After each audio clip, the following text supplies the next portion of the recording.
Yep, this is exactly why we put those plates. Perfect example of why I try. And I know people, how did we get like this? Because of vanity. It's because of vanity. People don't want big shit in their yard. I get it, but you know, we need it. We need it. So what we do is we set this in that plate. Now you can you could weed whip around the plate. We came up with the turf restrictor plate out of necessity so the grass wouldn't grow over the pop-up. Which is nice. I mean, it's made out of, you know, super strong, I mean, you could do anything to it kind of material.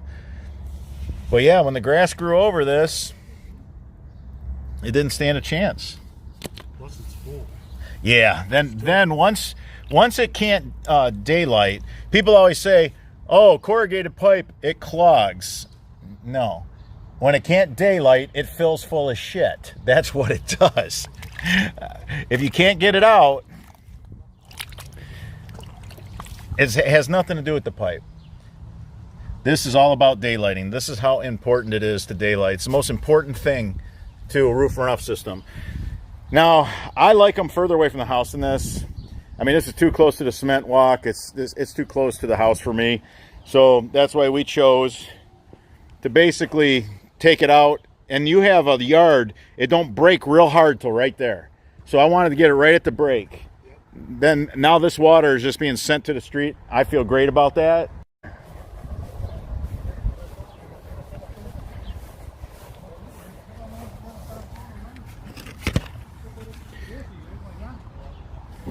And this was another one that was covered up. So it's basically full of organic material that decomposed. I mean, it makes really good topsoil. I mean, these are leaves that have broken down. They couldn't get out of the pop-up because the grass was growing over it. So all this was inside the pipe. None of the water was, all the water was coming off the roof. On these two downspouts in particular, none of the water was coming out. It was coming out right there, right at your house. So it'll just, usually during a hard rain, if you're out here, it'll just be spraying, just shooting up right there. The number one thing to an underground buried downspout is it has to daylight. If life happens, if life gets busy and the grass grows over top of it, you're not going to get shingle, gravel, or leaves to come out.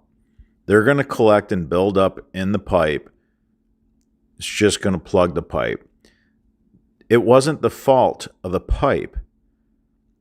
If the grass doesn't grow over the area of discharge, debris comes flowing out during hard rains.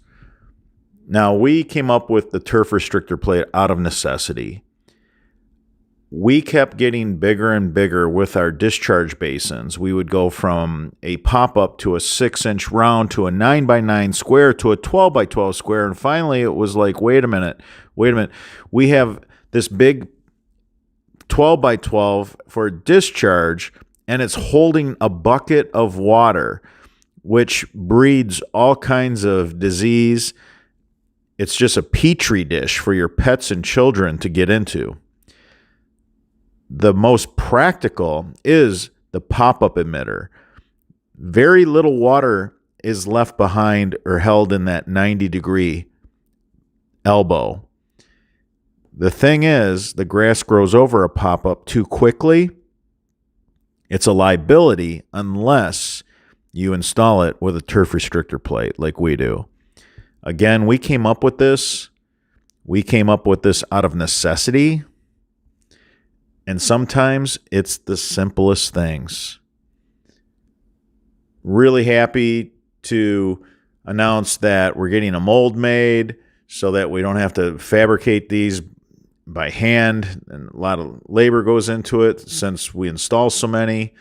So next year, it'll be really cool to have our own FDM turf restrictor plate. It's clean. It looks nice. Now the grass can't grow over the pop-up. it can daylight.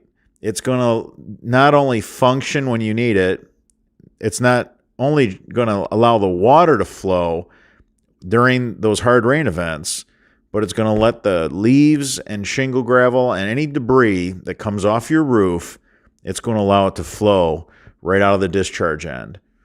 The number one thing, the most important thing to any roof runoff system, to any buried underground downspout system, is that it can daylight. And you can't just forget about it. You have to make sure that you take care of it and you do this responsibly. Without a turf restrictor plate, you have to cut the grass out around this pop-up emitter every few weeks. I would just rather use a turf restrictor plate.